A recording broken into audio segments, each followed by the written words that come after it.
Hello बच्चों, नमस्कार। कैसे हैं बेटा आप सभी घर पर?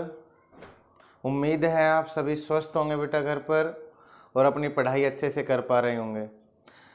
बेटा लास्ट वीडियो लेक्चर में हमने थर्ड चैप्टर को कंप्लीट किया था और जिसके अंदर बेटा हमने पढ़ा था वो हम बात करते हैं अर्थ मैग्नेटिज्म के बारे में, जो हमने कम्प्लीटली पढ़ चुके थे। और बेटा अर्थ मैग्नेटिज्म में हमने एक काज ऑफ अर्थ मैग्नेटिज्म पढ़ा था, क्या कारण है। उसके बाद बेटा हमने उसके एलिमेंट्स पढ़े थे, magnetic declination, magnetic inclination, horizontal component. जो बेसिक्स अगर बात करें हम 1 मिनट, तो इसके लिए बेटा अपने पास 2-3 फॉर्मूले तो हमने पढ़े थे कि हॉरिजेंटल कंपोनेंट का फॉर्मूला बेटा बी कोस ऑफ डेल्टा और वर्टिकल कंपोनेंट का फॉर्मूला बेटा बी साइन ऑफ डेल्टा और रिजल्टेंट मैग्नेटिक फील्ड का formula B H square plus B vertical का स्क्वायर। और एक बेटा हमने पढ़ा था tan delta is equals to B vertical बटा बी हॉरिजेंटल। ये फॉर्मूले बेटा हमने यहाँ पढ़े थे तो लास्ट वीडियो लेक्चर में। तो पहले मेरी रिक्वेस्ट है सभी विद्यार्थियों से कि जिन बच्चों ने बेटा लास्ट वीडियो लेक्चर को नहीं देखा है पूरा, तो पहले वीडियो लेक्चर को कम्प्लीटली देखें, तब जाके आप अच्छे से इस वीडियो लेक्चर को, आज वाला जो वीडियो लेक्चर है इसको अच्छे से समझ पाएंगे। और इस वीडियो लेक्चर में बेटा हम एक नया टॉपिक शुरू करने जा रहे हैं और नया चैप्टर भी शुरू करने जा रहे हैं, और जिसका नाम है क्लासिफिकेशन ऑफ मैग्नेटिक मटेरियल। ये बेटा अपने पास 4th चैप्टर आता है और 3rd यूनिट का लास्ट चैप्टर है। तो अगर हम बात करें तो बेटा ये अपने पास है चैप्टर 4th। ठीक है बेटा, 3 चैप्टर हम पढ़ चुके हैं, यह आज अपने पास 4th चैप्टर है और जिसके अंदर हम पढ़ेंगे बेटा क्लासिफिकेशन ऑफ मैग्नेटिक मटेरियल्स, कि मैग्नेटिक मटेरियल्स को किस बेस के ऊपर बांटा जाता है। फॉर एग्जाम्पल मैं आपको बताऊं, जैसे आपने बेटा कभी केमिस्ट्री में भी पढ़ा होगा फेरोमैग्नेटिज्म, डायामैग्नेटिक, पैरामैग्नेटिक, तो यही है बेटा मैग्नेटिक मटेरियल जिनको बांटा जाता है फेरो, डाया और पैरा। ठीक है, इनके बारे में हम स्टडी इस चैप्टर के अंदर करेंगे। तो सबसे पहले हम एक बात करते हैं, इसमें एक मोस्ट इंपॉर्टेंट टॉपिक आता है बेटा, वेरी इंपॉर्टेंट टॉपिक है जो सीबीएसई के हिसाब से कई बार इसमें से क्वेश्चन पूछा जाता है, और वो अपने पास है कि बोहर मैग्नेटॉन लिखा जाता है टॉपिक का नाम बेटा, और वो होता है अपने पास बोहर मैग्नेटॉन। ये टॉपिक बेटा हम यहाँ से पढ़ेंगे, या हम इसी का ही दूसरा नाम लेते हैं, और वो क्या नाम लेते हैं बेटा कि magnetic dipole moment of an atom due to revolving electron. Magnetic dipole moment of an atom due to revolving electron. देखें, मैं इसके अंदर थोड़ा सा आपको पहले थ्योरेटिकल पार्ट समझाता हूं, फिर इसको हम अच्छे से डिस्कस करेंगे। इन एवरी एटम, प्रत्येक एटम के पास बेटा electron revolve around nucleus. In every atom electron revolve around a nucleus. A revolving electron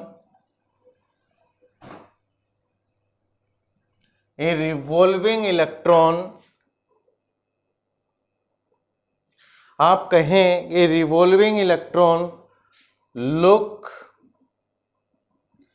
like as a current loop and it behave as a magnetic dipole moment। यही बात बेटा मैंने आपको topic पढ़ाया था कि कोई भी करंट लूप है बेटा वो बिहेव करती है किसकी तरह, एक मैग्नेटिक डाइपोल मोमेंट की तरह। तो रियल में क्या था कि अगर हम बात करें यहाँ, ये अपने पास न्यूक्लियस है बेटा, और न्यूक्लियस के चारों तरफ क्या होते हैं, इलेक्ट्रॉन। बोलो क्या होते हैं, इलेक्ट्रॉन जो रिवॉल्व करते हैं। तो प्रत्येक एटम के पास electron revolve around the nucleus. Bohr magneton इसने बताया था कि प्रत्येक एटम भी बेटा एक मैग्नेटिक डाइपोल बनाएगा, प्रत्येक एटम भी क्या बनाएगा, एक मैग्नेटिक डाइपोल। तो बात करते हैं क्या लिखवा है सबसे पहले कि इन एवरी एटम, प्रत्येक एटम में electron revolve around the nucleus. Electron किसके चारों तरफ घूमते हैं बेटा, न्यूक्लियस, जो हम बेसिक सी बात है पढ़ चुके हैं। A revolving electron look like as a current look. जब ये इलेक्ट्रॉन रिवॉल्व करते हैं तो ये सारा कैसे लाइक हमें कैसे नजर आता है, एक करंट लुक। और करंट लुक बेटा कैसे बिहेव करता है, मैग्नेटिक डाइपोल मोमेंट। तो मैंने एक बात आपको बताई थी, सपोज दैट ये इलेक्ट्रॉन आपके पास ऐसे मूव कर रहे हैं, ये इलेक्ट्रॉन, तो जब आप अपर फेस पे देखोगे, अपर फेस पे, तो इलेक्ट्रॉन कैसे मूव कर रहे हैं, एंटी क्लॉकवाइज। तो करंट बेटा यहाँ पे क्या होगा, इलेक्ट्रॉन से अपोजिट। तो करंट कैसा होगा, यहाँ पे बात करें तो करंट अपर फेस पे बात करें तो कैसा होगा बेटा, क्लॉकवाइज। और क्लॉकवाइज है तो कौन सी पोलरिटी होनी चाहिए, साउथ। दूसरी बात हमने बेटा पढ़ी थी कि अगर ये इलेक्ट्रॉन नीचे वाले लोअर फेस पे देखेंगे तो यहां अगर एंटी क्लॉकवाइज से अपोजिट नजर आएगा, जो हम पढ़ चुके हैं। तो यहां अगर इलेक्ट्रॉन कैसे है अपने पास, क्लॉकवाइज, तो करंट कैसे मिलेगा, इससे अपोजिट, एंटी क्लॉकवाइज। तो यहां हमें मिलेगा करंट की वैल्यू, वो कैसे मिलेगी बेटा, एंटी क्लॉकवाइज। और कैसी पोलरिटी बनाएगा, नॉर्थ। देखो साउथ और नॉर्थ दो पोलरिटी आ गई, और डाइपोल मोमेंट की डायरेक्शन क्या होती है, साउथ से नॉर्थ। तो प्रत्येक एटम भी बेटा, प्रत्येक एटम भी बिहेव करता है like as a magnetic dipole moment. ध्यान से समझे, सिर्फ यही स्टेप समझना था कि प्रत्येक एटम के अंदर कि इलेक्ट्रॉन रिवॉल्व करते हैं अराउंड द न्यूक्लियस। जब आप बेटा टॉप फेस से देखेंगे तो माना सपोज दैट आपके पास इलेक्ट्रॉन की डायरेक्शन ये है, तो आपने टॉप फेस से देखा था इलेक्ट्रॉन कैसे हैं, एंटी क्लॉकवाइज। और एंटी क्लॉकवाइज इलेक्ट्रॉन है तो ऊपर वाले फेस में करंट अपोजिट होगा इलेक्ट्रॉन से, तो क्या हो जाएगा, क्लॉकवाइज। और क्लॉकवाइज पोलरिटी होगी तो बेटा आपके पास क्या कह सकते हैं कि क्लॉकवाइज अगर करंट है तो आपके पास पोलरिटी आएगी, वो कैसी आएगी, साउथ। और अगर इसमें बात करें लोअर फेस में, तो लोअर फेस में उससे अपोजिट फॉलो करेंगे, तो ऊपर कैसे थे, एंटी क्लॉकवाइज इलेक्ट्रॉन, तो यहाँ क्या होंगे, क्लॉकवाइज। और जब इलेक्ट्रॉन क्लॉकवाइज है यहाँ पे, तो करंट कैसा होगा बेटा, एंटी क्लॉकवाइज। और करंट एंटी क्लॉकवाइज होगा तो कैसी पोलरिटी बनाएगा, नॉर्थ पोलरिटी। बोलो कैसी बनाएगा, नॉर्थ। तो एक जगह साउथ, एक जगह नॉर्थ, क्या बनेगी, एक बार मैग्नेट। और बार मैग्नेट है तो यहाँ पे क्या होगा, डाइपोल मोमेंट, और जिसकी डायरेक्शन साउथ से क्या होगी बेटा, नॉर्थ। अब देखें जब ये इलेक्ट्रॉन इसके चारों तरफ रोटेट करेगा, तो चारों तरफ रोटेट करेगा तो आपके पास ये एंगुलर वेलोसिटी ओमेगा से, क्योंकि सर्कुलरली पाथ है, और सर्कुलर पाथ के अंदर हम कौन सी वेलोसिटी लेते हैं, एंगुलर वेलोसिटी। तो हम सबसे पहले बात करते हैं इसके एक्सप्रेशन के लिए कि प्रत्येक एटम के अंदर इलेक्ट्रॉन थे, वो इलेक्ट्रॉन इसके चारों तरफ रिवॉल्व कर रहे हैं, रिवॉल्व कर रहे हैं, तो ये बिहेव कर रहा है like as a magnetic dipole moment, जो बेटा हमने पढ़ लिया है। अब हम बात करें इसके एक्सप्रेशन के लिए। देखें सबसे पहले तो अगर मैं बात करूं तो मेरे पास पता है करंट, करंट की वैल्यू क्या होती है बेटा, चार्ज अपॉन में टाइम। करंट की वैल्यू क्या होती है, चार्ज अपॉन में टाइम। चार्ज बेटा मैंने क्या ले लिया यहाँ पे, इलेक्ट्रॉन, और मान लो एक राउंड पूरा करता है टी टाइम में, तो आई की वैल्यू क्या निकाल सकते हैं, ई बटा टी। करंट क्या होता है, चार्ज अपॉन में टाइम। दूसरी बात हम बात करें बेटा, omega be the angular velocity of electron. Omega क्या है, एंगुलर वेलोसिटी। और ओमेगा को बेटा क्या लिखा जाता है, आपको पता है 2 पाई बटा, या अगर हम लिख लें, सबसे पहले अगर हम बात करते हैं तो अपने पास क्या सिचुएशन निकल के आते हैं, टाइम पीरियड को क्या लिख सकते हैं, 2 पाई बाई ओमेगा। ठीक है, क्या लिख सकते हैं, 2 पाई बाई ओमेगा। अब देखें कि omega be the angular velocity of electron, तो टाइम पीरियड को हम क्या लिख सकते हैं, 2 पाई बाई ओमेगा। ये वैल्यू सभी को पता है, या ओमेगा लिखा जाता है बेटा 2 पाई बटा टी, एक ही बात है। अब देखें एक बार मैं रियल में मैग्नेटिक मोमेंट और करंट की फॉर्म में निकालूं तो मैंने आपको पढ़ाया था बेटा कि मैग्नेटिक मोमेंट क्या होता है, I इंटू ए। बोलो मैग्नेटिक मोमेंट करंट की फॉर्म में क्या पढ़ाया था मैंने आपको, I इंटू ए। देखो दो चीज चाहिए, I अपने पास है, जो करंट हम दे रहे हैं वो इलेक्ट्रॉन जो फॉलो कर रहे हैं वो करंट बनाएंगे, कितना लिखा बेटा हमने I, और A पाई आर स्क्वायर, तो सर्कुलर पाथ में रिवॉल्व करते हैं तो इसलिए हमने एरिया क्या लिखना पड़ेगा यहाँ पे, पाई आर स्क्वायर। तो पहले तो मैं I की वैल्यू निकालूं, तो I की वैल्यू बेटा अपने पास देखो E 2 pi E divided by क्या है टी की वैल्यू बेटा कितनी है 2 पाई बाई ओमेगा, और ओमेगा कहाँ जाएगा ऊपर, तो I की वैल्यू बेटा क्या निकल के आ जाएगी E ओमेगा डिवाइडेड बाई 2 पाई। अब मेन वैल्यू में पुट कर देते हैं, मेन वैल्यू में पुट करें तो बेटा M, I की वैल्यू बोलो E ओमेगा बटा 2 पाई, एरिया बोलो क्या करेंगे बेटा पाई आर स्क्वायर, पाई से पाई क्या हो जाएगा कैंसिल, मैग्नेटिक डाइपोल मोमेंट का फॉर्मूला यहाँ से आया e omega square, e omega r square divided by 2। बेटा ये 3-4 स्टेप किए हैं। पहले स्टेप में सिर्फ हमने बेटा इलेक्ट्रिक करंट निकाला I E बटा टी, फिर हमने माना कि omega be the angular velocity of the electron, तो टाइम पीरियड निकाल सकते हैं 2 पाई बाई ओमेगा। हमें मैग्नेटिक डाइपोल मोमेंट निकालना बेटा कैपिटल M, तो क्या लिख सकते हैं I इंटू ए, और I की वैल्यू बेटा यहाँ से निकाली E बाई टी, तो देखें E और T की वैल्यू 2 पाई बाई ओमेगा, तो इसको लिखा बेटा E ओमेगा डिवाइडेड बाई 2 पाई।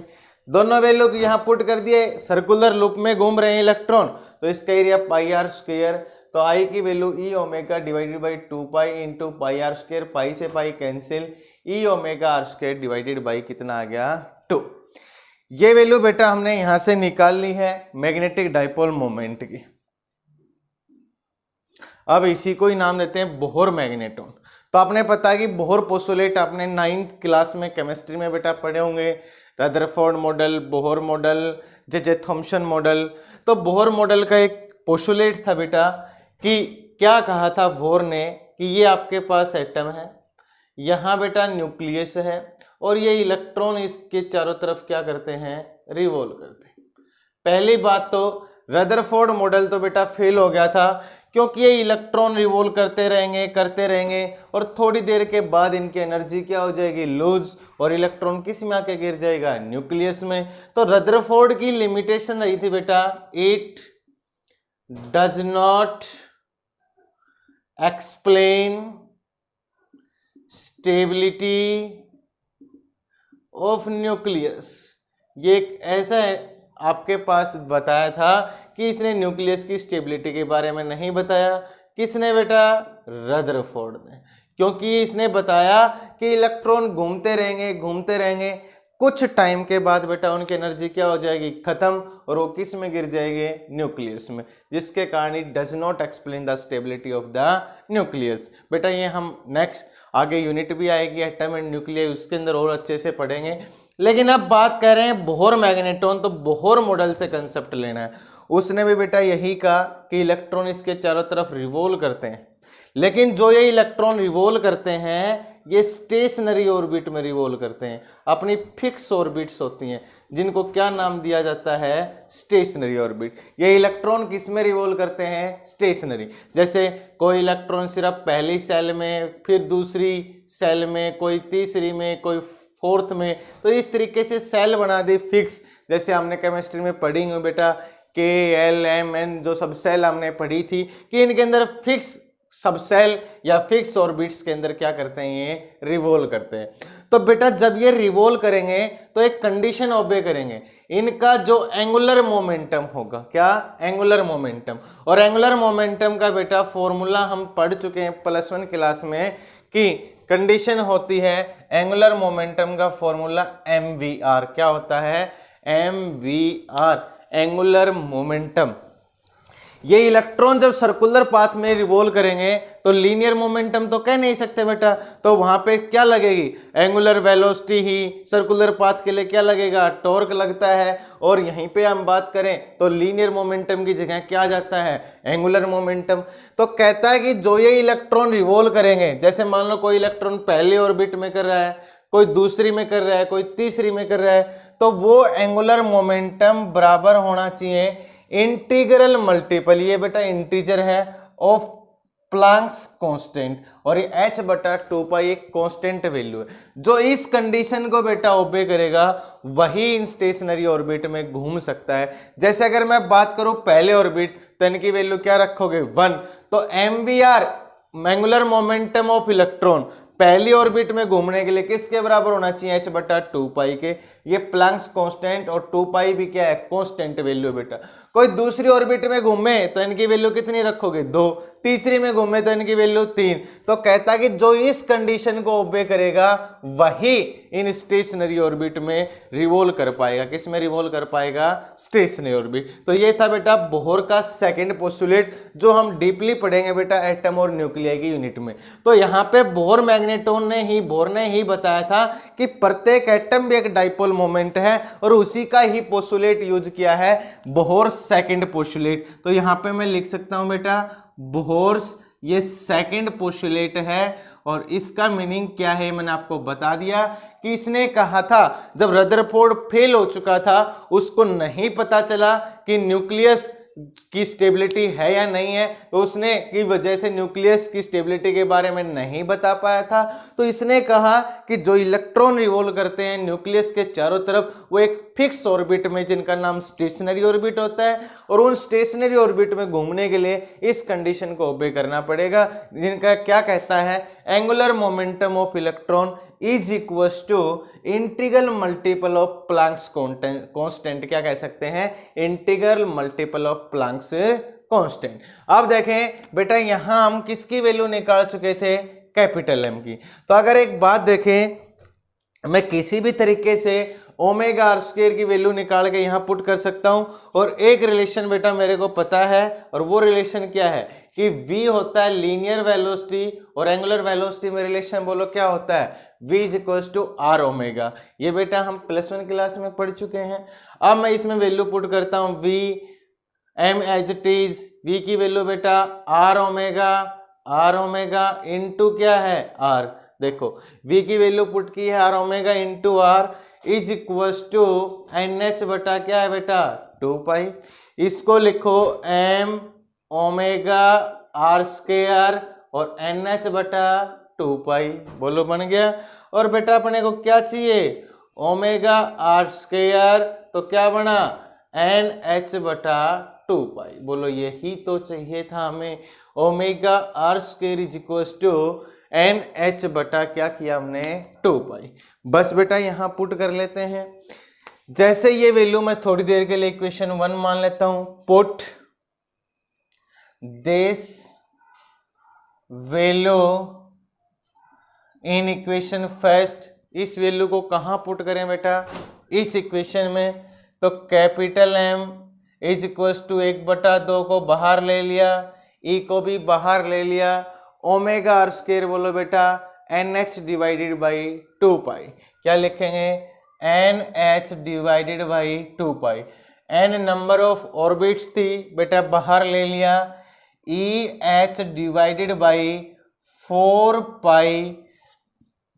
अब हम बात करते हैं कि इसकी वैल्यू निकालेंगे, तो अपने पास क्या और एक वैल्यू और आएगी बेटा। यहाँ पे थोड़ी सी मिस्टेक हो गई है, ओमेगा आर स्क्वायर निकाला था NH डिवाइडेड बाई M और आएगा। तो यहाँ भी बेटा हमें क्या पुट करना पड़ेगा M।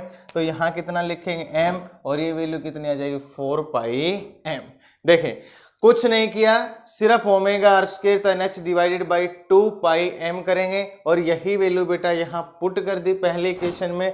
तो ये जो निकल के आया अपने पास, ये वैल्यू क्या निकल के आई बेटा, इस वैल्यू को जब हम लिखेंगे तो अपने पास ये वैल्यू आई है EH divided by 4 pi M और इंटू क्या आ गया N। एक बार दोबारा देखें फिर हम इसकी वैल्यू निकालते हैं। सबसे पहले करंट की इक्वेशन लगाई, फिर ओमेगा एंगुलर वेलोसिटी माना हमने, फिर टाइम पीरियड क्या होता है बट 2 पाई बटा ओमेगा।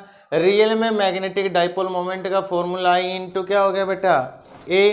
I की वैल्यू यहाँ पे हमने लिखी, इसमें वैल्यू पुट कर दी। सबसे पहले T की वैल्यू, ये वैल्यू आई, यहाँ हमने दोनों वैल्यू पुट कर दी। फिर बेटा ये निकल के आया, यहाँ पे मैंने बोहर का सेकंड पोस्टुलेट निकाला और V की वैल्यू को क्या पुट किया आर ओमेगा, यहाँ से ओमेगा आर स्क्वायर की वैल्यू निकाली और इस इक्वेशन में हमने इसको पुट किया है। जैसे हमने इस इक्वेशन में इसकी वैल्यू को पुट किया है, तो हम बात कर लेते हैं सबसे पहले, यहाँ तक का प्रत्येक स्टूडेंट को अच्छे से समझ में आया होगा बेटा। अब हम इससे आगे बात करते हैं। सबसे पहले अगर मैं बात करूं तो सपोज दैट मैं n की वैल्यू 1 ले लूं, और n की वैल्यू 1 मतलब फर्स्ट ऑर्बिट, इलेक्ट्रॉन मान लो किस में घूम रहा है, फर्स्ट ऑर्बिट में। तो कैपिटल M की वैल्यू क्या बनेगी बेटा, EH डिवाइडेड बाई 4πm। बोलो क्या बनेगी, EH डिवाइडेड बाई 4πm। और इसी को ही बेटा बोहर मैग्नेटॉन कहा जाता है, EH divided by 4πm, EH divided by 4πm। और यही बेटा बोहर मैग्नेटॉन है जिसको म्यू बी से डिनोट किया जाता है। सारी वैल्यू जब बेटा पुट करेंगे, देखो capital M charge of electron 1.6 into 10⁻⁻19, H बेटा प्लैंक्स कांस्टेंट 6.6 इंटू 10⁻34, ये वैल्यू हमने यूज कर ली। 4 पाई की वैल्यू बेटा 22/7, और मास ऑफ इलेक्ट्रॉन आपको पता है 9 इंटू 10⁻31।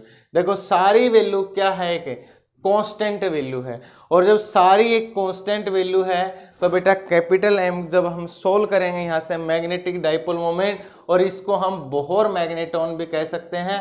और यही म्यू बी के नाम से जब n की वैल्यू कितनी ली हमने 1, तो इसकी वैल्यू आ जाएगी 9.27 into 10⁻24 ampere metre square. Dipole moment की यूनिट क्या होती है, एम्पियर मीटर स्क्वायर। तो सबसे पहले निकल के आया है कि पहले ऑर्बिट में अगर इलेक्ट्रॉन रिवॉल्व करते हैं तो उनके मैग्नेटिक डाइपोल मोमेंट की वैल्यू क्या निकल के आई, 9.27 इंटू 10⁻⁻24 एम्पियर मीटर स्क्वायर। और बोहर मैग्नेटॉन का रियल फॉर्मूला बेटा क्या होता है, EH डिवाइडेड बाई 4πm।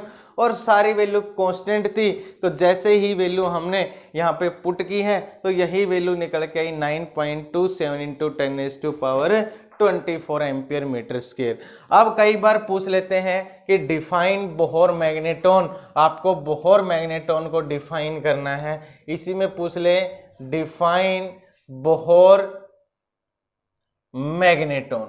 तो के बात करें सबसे पहले कि बोहर मैग्नेटॉन को क्या, तो मिनिमम मैग्नेटिक मोमेंट, यहां पे मैं लिख सकता हूं minimum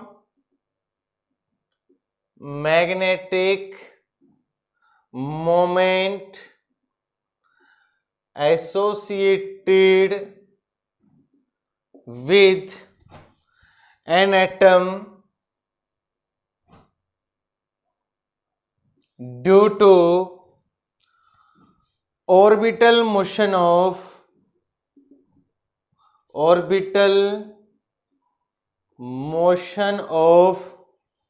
electron in fast stationary orbit। बिल्कुल सिंपल सा है। देखो हमने बोहर मैग्नेटॉन कहाँ निकाला बेटा, फर्स्ट स्टेशनरी ऑर्बिट में। तो डिफाइन कर सकते हैं ये मिनिमम से मिनिमम मैग्नेटिक मोमेंट होगा, क्या होगा, मिनिमम। अगर हम सेकंड का निकाले तो इनकी वैल्यू बेटा कितनी पुट करेंगे, 2।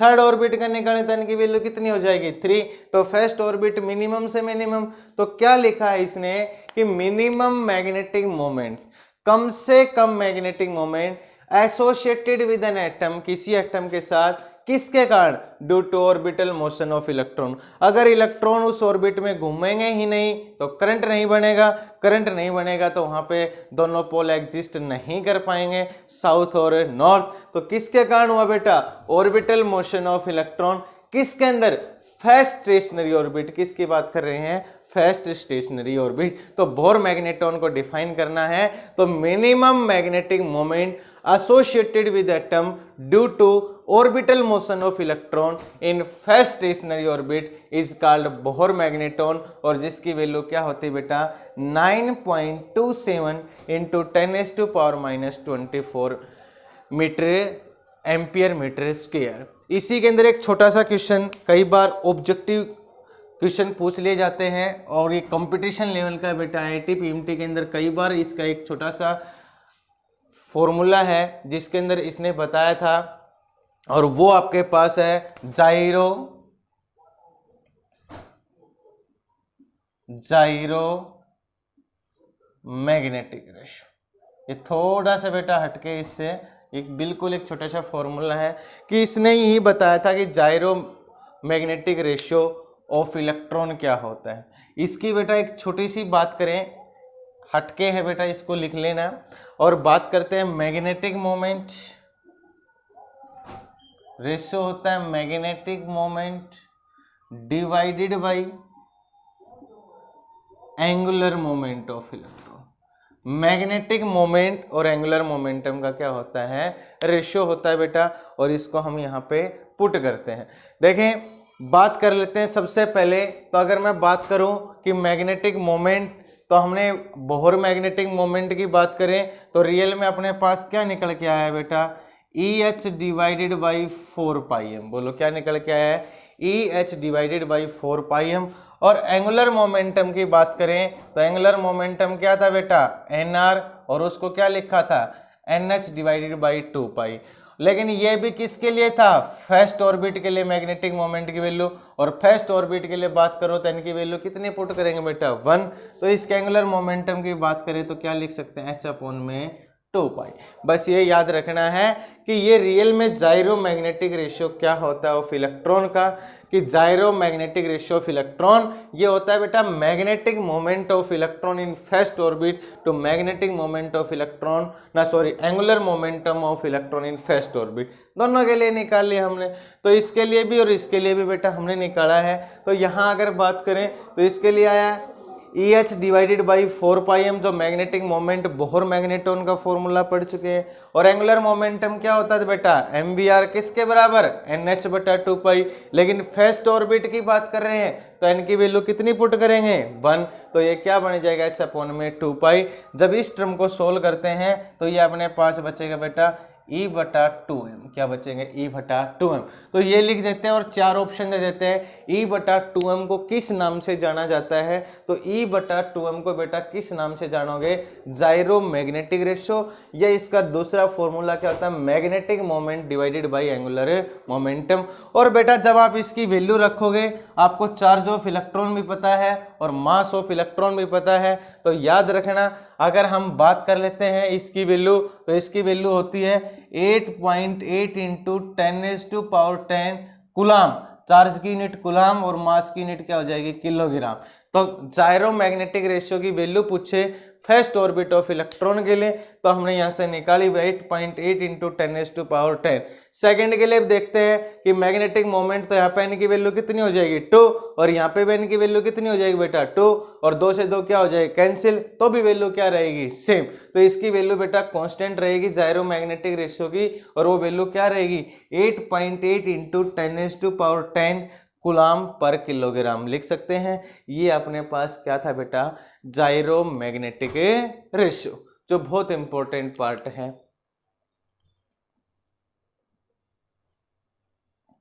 नेक्स्ट बेटा हम पढ़ते हैं, इसी के अंदर आता है बहुत इंपॉर्टेंट टर्म्स, डेफिनेशंस आती हैं जो एक एक नंबर में CBSE में पूछी जाती हैं। सम important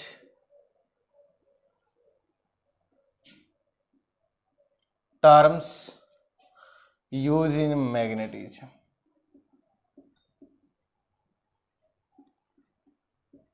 Some important terms used in magnetism। ये अपने पास नेक्स्ट टॉपिक आता है, कौन कौन सी इंपॉर्टेंट टर्म्स हम यहाँ यूज करते हैं।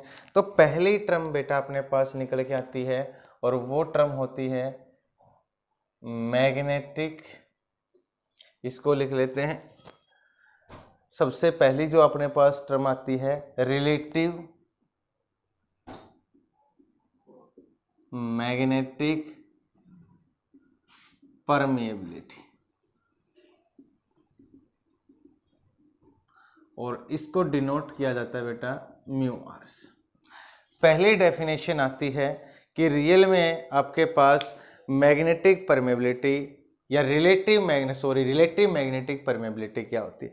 पहली चीज तो एक बात बेटा मैंने आपको बताई थी, रियल में परमेबिलिटी क्या होती है, स्ट्रेंथ ऑफ मैग्नेटिक फील्ड क्या होती है, strength of per magnetic field या degree up to which a magnetic material magnetise. भाई कितनी ज्यादा से ज्यादा वो उस मैग्नेटिक प्रॉपर्टी को रिसीव कर सकता अपने अंदर, तो वो क्या कहलाती थी, परमेबिलिटी। क्या कहलाती थी, परमेबिलिटी। और परमेबिलिटी को बेटा म्यू से डिनोट करते हैं मीडियम के लिए, और म्यू नॉट किसके लिए, वैक्यूम के लिए। मैग्नेटिक परमेबिलिटी इन वैक्यूम और मैग्नेटिक परमेबिलिटी इन आपके पास मीडियम। लेकिन यहाँ क्या है, रिलेटिव मैग्नेटिक परमेबिलिटी, बात वही है, थोड़ा सा डिफरेंस है बेटा।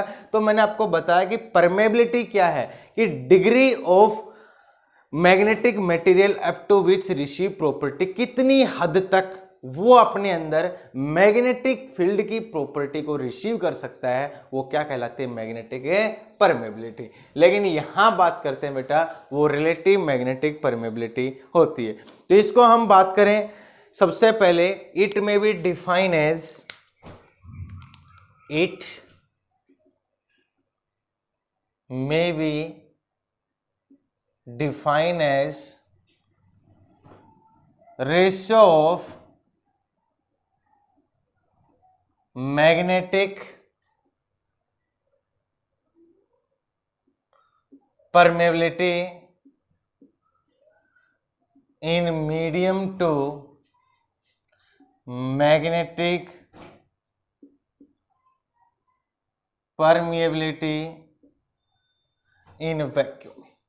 पहला ये डेफिनेशन आपके पास, it is ratio magnetic permeability in medium to magnetic permeability in vacuum, और इसको डिनोट किया जाता है बेटा म्यू आर से।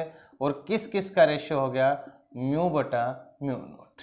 देखिए बिल्कुल सिंपल सी डेफिनेशन है कि ये कहता है कि relative magnetic permeability mu r क्या हो गया, कि number of, it is ratio of magnetic permeability in medium. अगर कोई मीडियम रखा है, सपोज दैट आपके पास, इसी को इस फॉर्म में रख लेते हैं, ये आपके पास मैग्नेटिक मटेरियल है और कोई मीडियम है आपके पास, और इसके अंदर से मैग्नेटिक फील्ड लाइंस आप पास करवा रहे हो ऐसे, ठीक है। उस टाइम मैग्नेटिक फील्ड लाइंस या मैग्नेटिक परमेबिलिटी, फिर आपने इस मीडियम को हटा दिया और इसकी जगह क्या लिख दिया आपने, वैक्यूम। क्या रख दिया, वैक्यूम। तो मीडियम था तब आपने देखनी थी कितनी मैग्नेटिक फील्ड लाइंस इसके अंदर जा सकती हैं, कितनों को ये अपने अंदर से एंटर करवा सकता है, और इस मीडियम को हटा के फिर कितनी मैग्नेटिक फील्ड लाइंस इसके अंदर प्रेजेंट होगी। अगर हम मीडियम को रिप्लेस कर दें किसकी जगह, मीडियम को रिप्लेस कर दें किसके द्वारा, वैक्यूम। मीडियम की जगह क्या लगा दें, वैक्यूम। तो क्या होता है, रिलेटिव मैग्नेटिक परमेबिलिटी दो डेफिनेशन बन सकती हैं। इसी को बेटा ये भी कह सकते हैं, number of magnetic field lines in medium to number of magnetic field lines if medium is replaced by vacuum। किसके द्वारा रिप्लेस कर दें, वैक्यूम के द्वारा। भाई सीधी सी बात है, अगर मीडियम था तब कितनी मैग्नेटिक फील्ड लाइंस, कितना मैग्नेटाइज हो रहा था, और जब मीडियम को हटा दिया उसकी जगह क्या लगा दी, वैक्यूम। तो इन दोनों का रेशियो क्या कहलाएगा, रिलेटिव मैग्नेटिक परमेबिलिटी। तो क्या लिखा है, it may be define as ratio of magnetic permeability in medium to magnetic permeability in a vacuum. और याद रखना, mu r has no unit, relative magnetic permeability की कोई भी यूनिट नहीं होती है। बाकी अगर हम बात करें, सबसे पहले उसकी हम वैल्यू निकाल सकते हैं दूसरे आपके पास, क्योंकि हमें पता है बेटा म्यू नॉट की जो वैल्यू होती है वो हम लिख सकते हैं 4 पाई इंटू 10⁻⁻⁷। और क्योंकि हमें पता था वो के की वैल्यू लिखते थे म्यू नॉट बटा 4 पाई, और म्यू नॉट निकालूं तो क्या हो जाएगा 4 पाई इंटू के, और 4 पाई के की वैल्यू 10⁻⁷।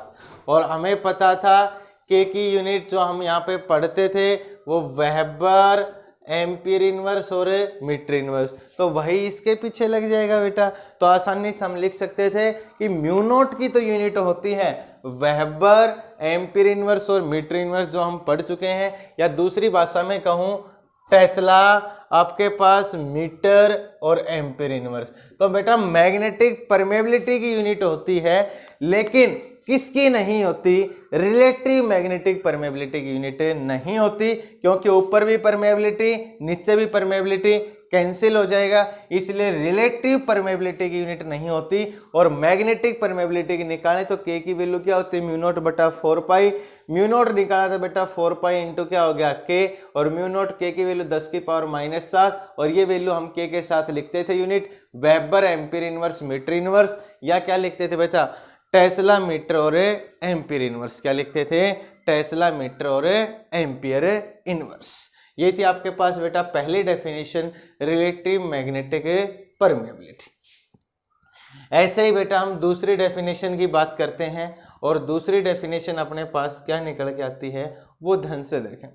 दूसरी डेफिनेशन की बात करते हैं तो हम या तो इसको लिखते हैं मैग्नेटिक फ्लक्स डेंसिटी। दूसरी डेफिनेशन मैग्नेटिक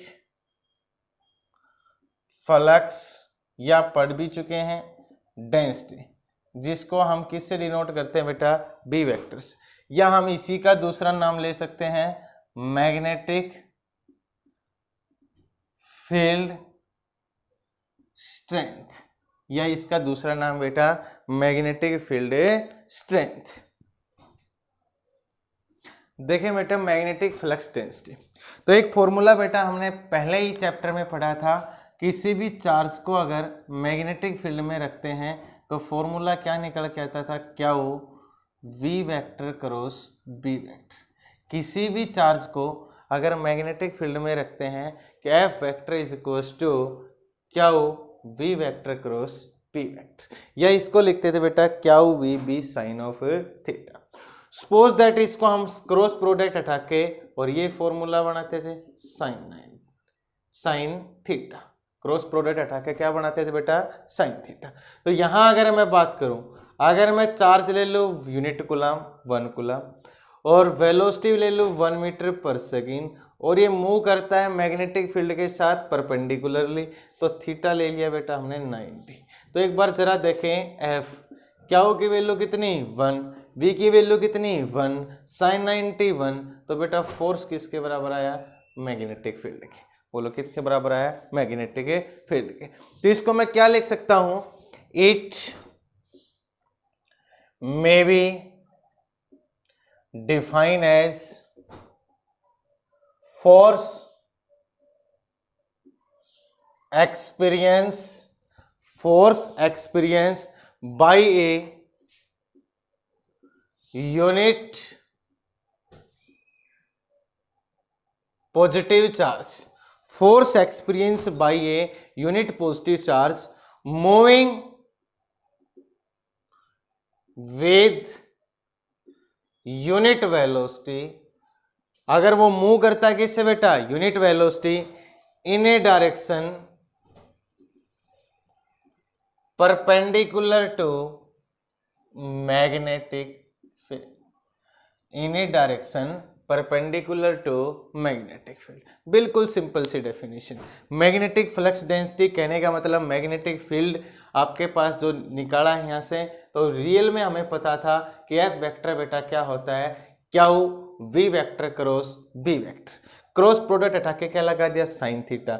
अगर हम एक यूनिट पॉजिटिव चार्ज लेते हैं कि it may be define as force experience by a unit positive charge, unit positive charge moving with a unit velocity, किससे मूव कर रहा है बेटा यूनिट वेलोसिटी से, in a direction perpendicular to magnetic field, किसके साथ मैग्नेटिक फील्ड के साथ परपेंडिकुलर, थीटा कितना होगा 90, तो एफ किसके बराबर आया मैग्नेटिक फ्लक्स डेंसिटी। तो रियल में मैग्नेटिक फ्लक्स डेंसिटी क्या है कि अगर एक यूनिट पॉजिटिव चार्ज मतलब एक कूलम चार्ज को 1 मीटर पर सेकेंड से और परपेंडिकुलर टू मैग्नेटिक फील्ड अगर मूव कराया जाए तो उसके ऊपर जो फोर्स एक्सपीरियंस होगा बेटा वही क्या कहलाएगी मैग्नेटिक फ्लक्स डेंसिटी। क्या कहलाएगी मैग्नेटिक फ्लक्स डेंसिटी। दो चीजें हमें आपको पता है बेटा, मैग्नेटिक फील्ड की एसआई यूनिट क्या होगी टेस्ला, सीजीएस क्या लिख सकता हूं बेटा गॉस, क्या लिख सकता हूं गॉस। और अगर बात करें 1 गॉस रिलेशन क्या होती है 10⁻⁻⁴ टेस्ला।